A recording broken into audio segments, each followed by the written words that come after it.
Welcome to another edition of Diplomatic Channel. I am Amarachi Ubani. On June 12th this week, Nigeria will be marking Democracy Day. This is important because this will mark about 20 years of uninterrupted democratic rule. Different analysts have played up the importance of allowing people to decide who leads them, and that real power lies in the hands of the people who can decide who they want to govern the country. Over the past few months, we've seen that power exhibited by two African countries, Algeria and Sudan. Even though Sudan is currently in another political crisis, with ongoing protests keeping the military government accountable on when to install civilian leadership. Now back to Nigeria. My guest this week is former External Affairs Minister, Professor Bolaji Akinyemi, a professor of political science who served Nigeria as External Affairs Minister from 1985 to late 1987 under Nigeria's military president, Ibrahim Babangida. During his time as minister, he originated the Technical Aid Corps, a program which sent Nigerian professionals overseas to engage in volunteer work in an effort to promote Nigeria's image and status as a major contributor to the Third World and African development. He it is that also originated the concept of concert of medium powers. In this conversation with him, I ask if Nigeria has become truly democratic. Professor Bolaji Akinyemi, thank you for speaking with us on Diplomatic Channel. Is Nigeria fully democratic? No. We've had 20 years of civilian governance, but not democracy. Democracy stands for indisputable, free, fair, transparent elections. You know, we've never had that.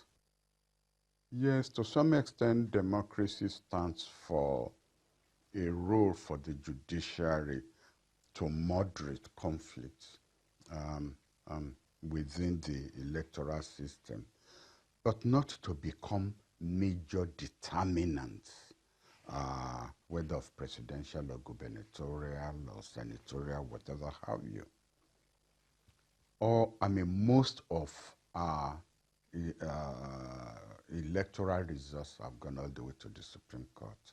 In fact, it's only President Jonathan who never went to the tribunal or Court of Appeal or Supreme Court.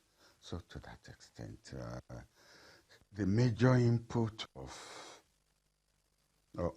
judiciary in determining results of our major elections is not really part of democracy. Democracy is supposed to be government of the people, by the people, for the people.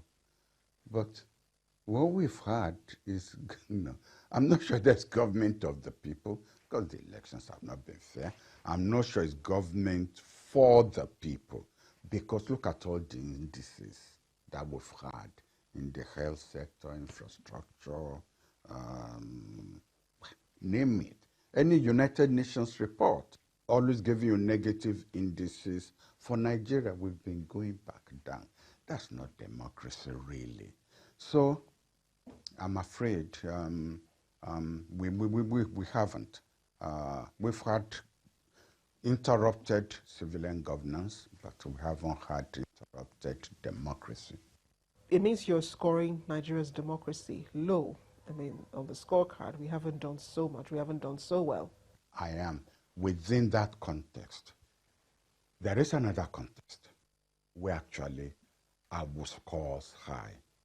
And that is the convergence of democracy with June 12th now. That is an accomplishment by President Buhari. And perhaps it's only in Nigeria could President Buhari have done that.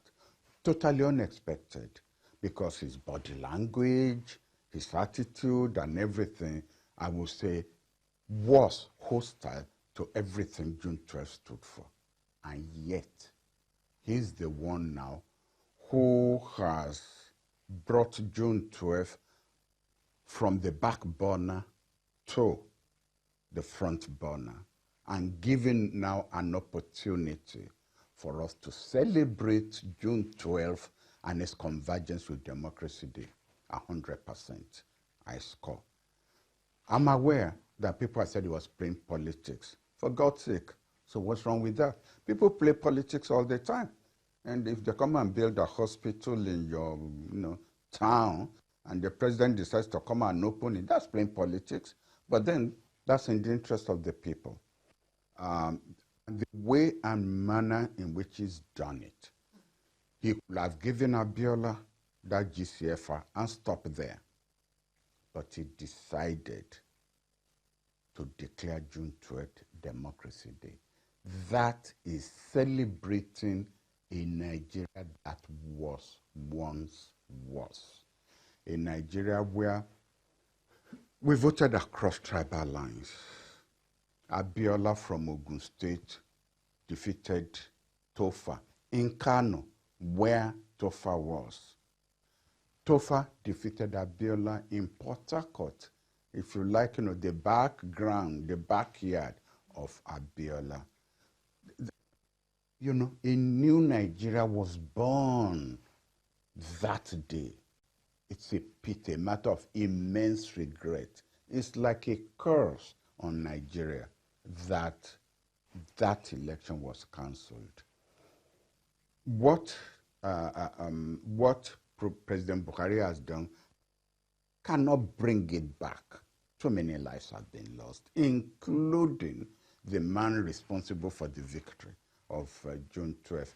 But in getting us to celebrate June 12th as Democracy Day, he has come close to doing that.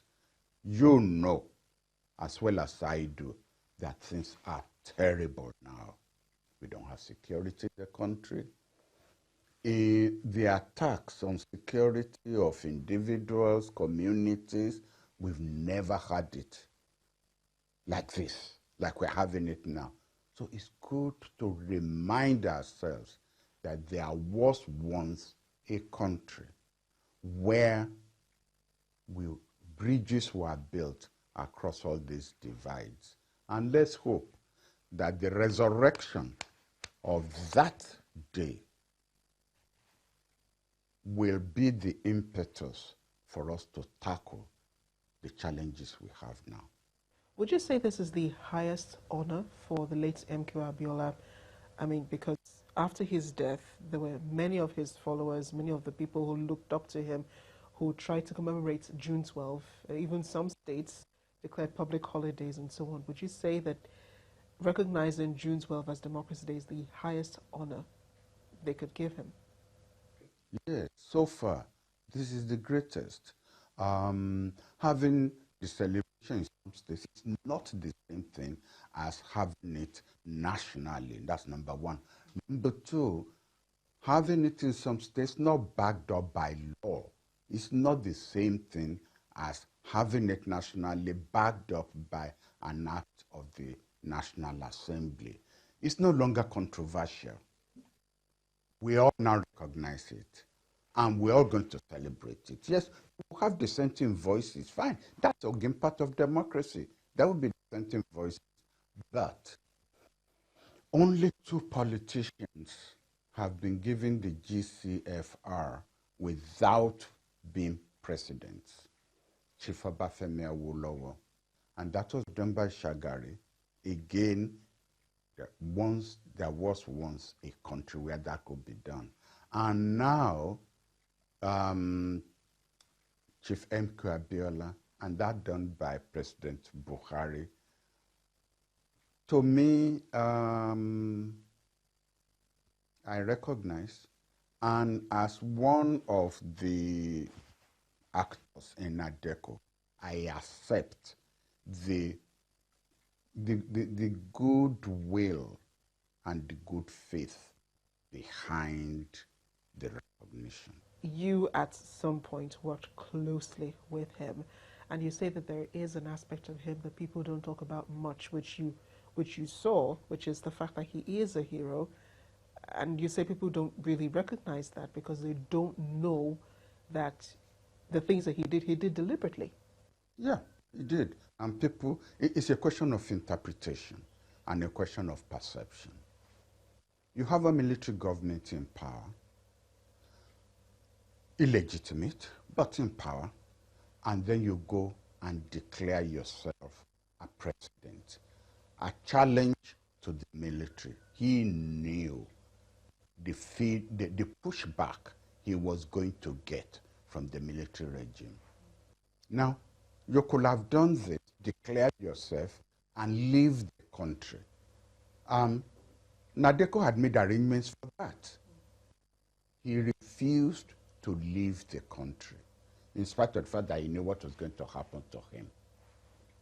The alternative, of course, was to have run to the embassy, to an embassy, and the American embassy offered him asylum in the embassy.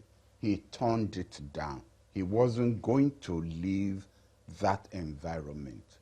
And then after a few weeks, in a safe haven, he decided he was going to go back home. He knew what was going to happen. Let me tell you something and you could check this. Two people were the last person to be with Abiola before he was arrested.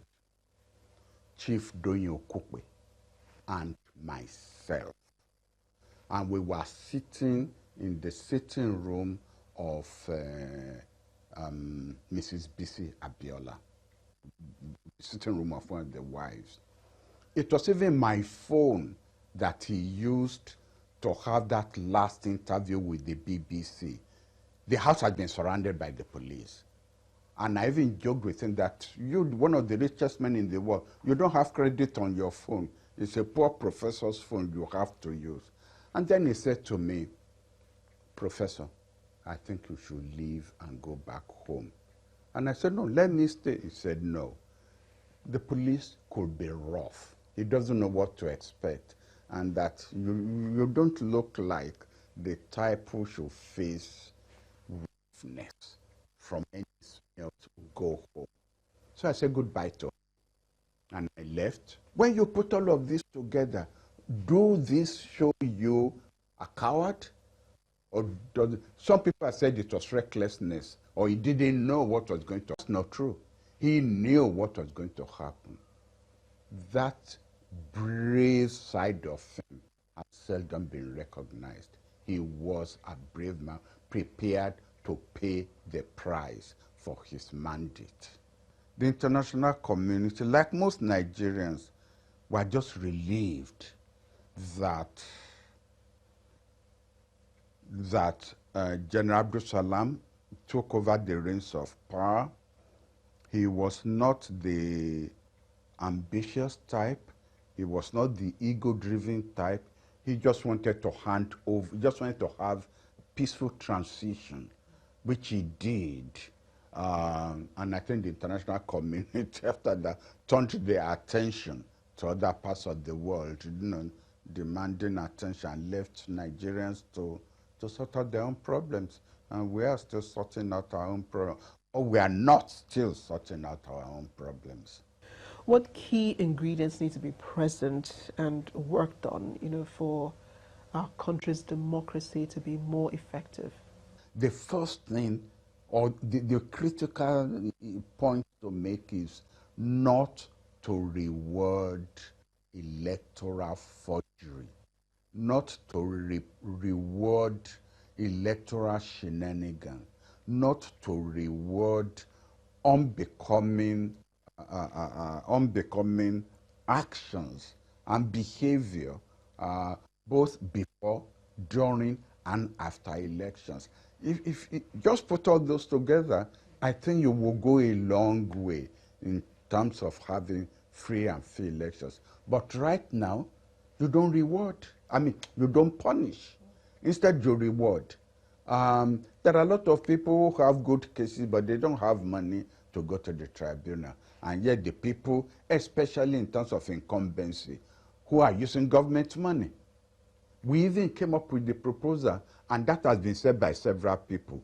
Don't swear in anybody before the tribunals finish They are the decisions. Because the moment you swear in someone, he uses government money to fight the opposition. And yet that still continues to be done till today.